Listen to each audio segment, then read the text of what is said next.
yang kami berikan kepada kalian sebelum datang satu hari yang tidak ada lagi berlaku hukum jual beli, tidak ada lagi pertemanan, mungkin dengan kancamu tidak ada lagi, wala syafa'ah, pertolongan. Kapan itu? Hari kiamat. Sebelum datang hari kiamat, berinfaklah sebahagian dari rezeki dari Allah Subhanahu wa Ta'ala ini. Karena besok kalau datang hari kiamat sudah nggak berlaku lagi, ya nggak berlaku lagi itu. Aku mau berinfak dah telat, maka sebelum itu berinfaklah. Begitu pula ayat-ayat yang lainnya, ya. Ma anfaqtum min syai'in fahuwa yukhlifuh. Infak apapun yang kalian berikan, Allah pasti menggantinya. Nah ini dia hubungan. Kalau tadi perintah berinfak, kalau ini apa? Kabar gembira bahwa yang kita infakkan itu pasti diganti oleh Allah Subhanahu wa Ta'ala. Diganti oleh Allah Subhanahu wa Ta'ala. Wa huwa khairur raziqin, dan dia Allah itu zat yang maha pemberi rezeki yang terbaik. Jadi jangan khawatir ibu bapak kalau kita ini berinfak, memberikan nafkah kepada orang-orang yang berhak menerimanya.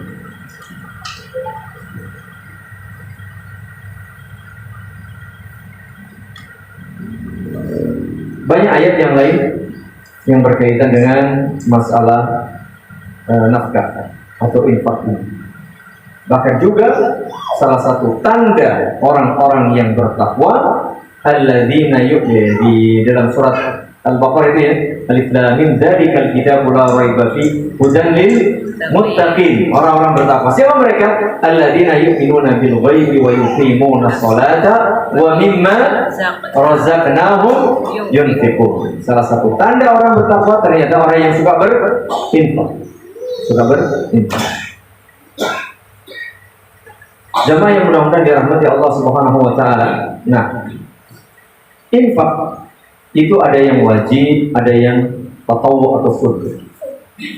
Nah, infak yang wajib diantaranya adalah satu, nafaqatur rajul ala imra'atihi. Infak seorang lelaki untuk istrinya dan keluarganya. Yang pertama untuk istri. Jadi sebelum anggota keluarga yang lain, siapa yang wajib dinafkahi? Istri. Jadi nafkah seorang suami itu yang pertama kali paling berhak menerimanya siapa? Istri. Bukan orang tua, bukan saudara, bukan kerabat, tapi siapa? Istri. Jadi kalau bapak-bapak ini hanya punya duit cukup diberikan kepada satu orang, maka berikan kepada siapa? Istri. Bukan kepada yang lain. Ini penting, ya. Saya juga ada kasus, tapi alhamdulillah kemarin mudah-mudahan sudah damai, ya. Jadi kasusnya itu ada seorang yang lebih, orang katanya mengutamakan ini tadi, misalnya mohon maaf ya, namanya juga orang tua, ada mertua, itu kadang-kadang kalau nggak pandai-pandai memanage kita ini ada timbul, kok mas orang tuamu kok sih diperhatikan kan gitu. Kemudian ada suami istri yang berkasus gara-gara ini. Maka hendaknya kita tahu diri. Ilmu ini penting, ibu bapak. Ilmu tentang rumah tangga, manajemen keuangan ini penting. Masalah fikih, bukan fikih bagaimana memanage keuangan, tapi keuangan itu untuk siapa, itu penting. Maka ngaji itu penting supaya kita nanti tidak overlap, ya, keliru. Harap kita mungkin baik, tapi kadang-kadang nggak pas. Pertama kali harta itu kepada siapa? Istri. Ini masya Allah ibu-ibu, bapak-bapak, kalau punya suami yang bertakwa itu enak, nggak mungkin diabaikan, nggak mungkin. Seorang suami yang bertakwa nggak mungkin mengabaikan istri. Kalaupun dia miskin, duduk sama rendah, berdiri sama tinggi, makan sepiring begitu. Jadi nggak boleh dia makanin enak sementara istrinya ditelantarkan, nggak boleh. Ini contoh. Qala Allah Ta'ala, Allah Subhanahu wa Ta'ala berfirman dalam surah Al-Baqarah itu, wal walidatu yurdi'na auladahunna haulaini kamilain. Bagi para ibu itu menyusui anak-anak atau putra-putrinya 2 tahun. Ini menyusui itu 2 tahun sempurna. Itu yang ideal. Liman arada an yutimma radha'ah, bagi yang mau menyempurnakan persusuan. Nah, dia sempurna luar biasa. Wa 'alal mauludi lahu rizquhunna wa kiswatuhunna bil ma'ruf. Bagi sang suami atau ayah dari anak tadi wajib memberikan nafkah kepada istrinya yang menyusui anak-anaknya itu, baik itu makanan maupun pakaian. Wa 'alal mauludi lahu rizquhunna wa kiswatuhunna bil ma'ruf. Seorang suami wajib memberikan nafkah kepada istrinya secara ma'ruf. Makanan, pakaian, tempat tinggal, semua kebutuhan pokoknya wajib diberikan secara ma'ruf. Nah, ma'ruf ini ya beda-beda. Orang yang duitnya banyak beda, yang duitnya pas-pasan beda, dengan duitnya kurang beda. Apa istilahnya? Lain lubuk, lain belalang. Lain ladang, lain ladang, lain belalang, lain lubuk, lain ikannya, beda. Jadi mungkin kalau di Lampung dengan di Jogja beda, di Aceh, di Jakarta, di Kalimantan, apalagi di luar negeri beda. Standarnya seberapa beda? Ya, di Jakarta mungkin beda ya Mas ya, jelas beda, tinggi banget dengan di Jogja. Ya, ini contoh. Yang jelas bil ma'ruf. Ya. Kemudian disebutkan dalam hadis Nabi sallallahu alaihi wasallam, anna rajulan sa'ala an-nabiy sallallahu alaihi wasallam ma haqqul mar'ati 'ala zawj. Wahai Rasulullah, hak istri itu apa sih atas suami? Berarti kewajiban suami kepada istri itu apa sih? Di antaranya kata Nabi, an yut'imaha idza ta'ima. Kau beri makan jika kau makan. Wa an yaksuha idza iktasab. Kau beri pakaian jika kau punya pakaian.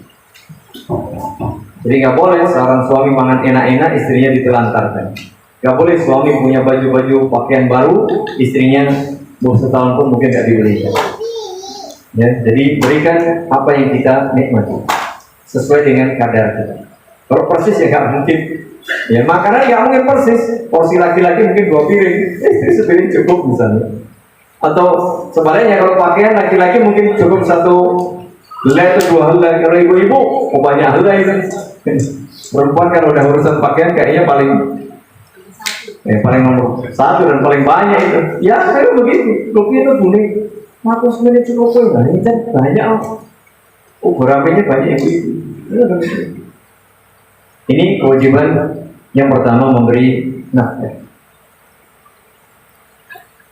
Kata Nabi sallallahu alaihi wasallam, innal muslima idza anfaqa ala ahlihi nafaqatan wa huwa yahtasibuha kanat lahu sadaqah. Nih bukan maksud khusus bagi para suami. Maupun yang wajib buat suami, padahal istriku itu juga punya pekerjaan, punya karir, bahkan gaji dia lebih tinggi daripada gajiku. Masa saya kasih? Iya. Mungkin seorang perempuan dia punya usaha, dia punya warisan, dia punya harta, mungkin banyak, bahkan lebih daripada cukup. Bisa jadi lebih banyak daripada harta suaminya. Apakah suami wajib kasih istri? Iya. Tetap dia wajib ngasih nafkah. Dan jangan khawatir bapak-bapak. Ini jangan khawatir ya. Jadi Islam itu kalau memberikan aturan itu nggak ada yang buruk. Apalagi mentolimi, tidak mungkin mentolimi, tidak. Semuanya baik, semuanya indah dan semuanya benar.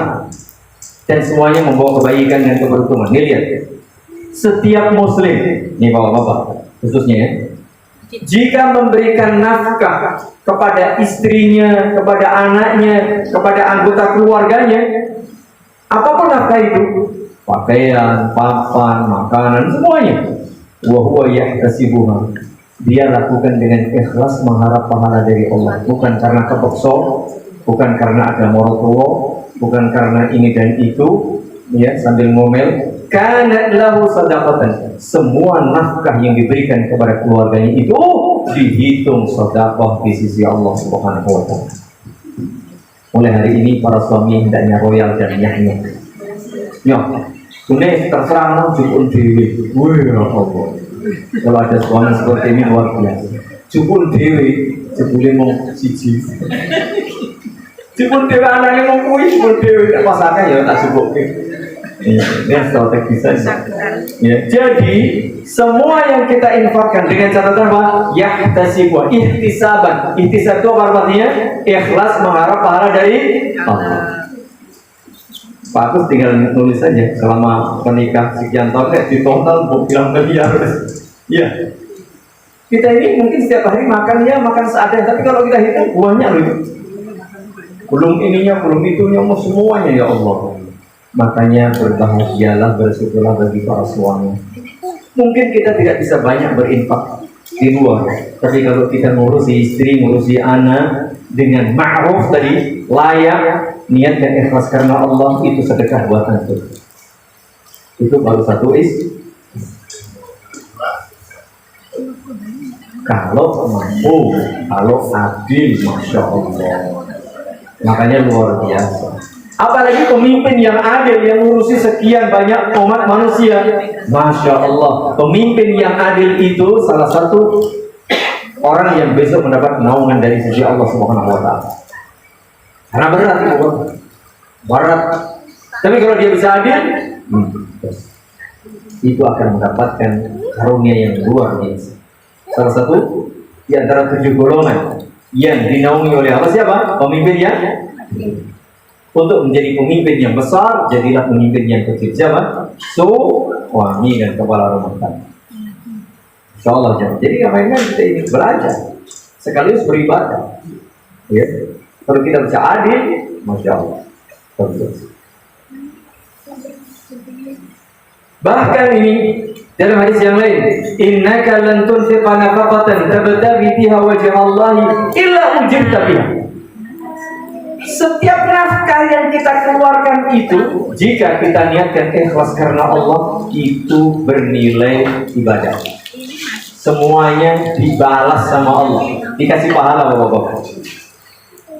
Hatta luqmata taj'alha fi imra'ati, ini dia ibu-ibu. Bapak-bapak, sampai satu suapan pun yang kau berikan kepada istrimu, itu dibalas sama Allah. Berapa suapan Pak Agus ngasih ke istri? Oh, buang. Enggak, maksudnya langsung ngapin dulang. Oh, mulai nanti malam dulang. Oke. Nah, iya. Gitu dia. Praktekkan ini. Meskipun tidak selalu harus dulang, artinya setiap suapan yang dimakan oleh istri, apalagi berjenengan, masya Allah romantisnya. Dulang dulu. Oh ya Allah. Iya, itu bernilai sedekah ibu bapak. Masya Allah. Tidak ada yang sia-sia di dalam agama Islam. Ya, tidak ada sia-sia di dalam agama Islam.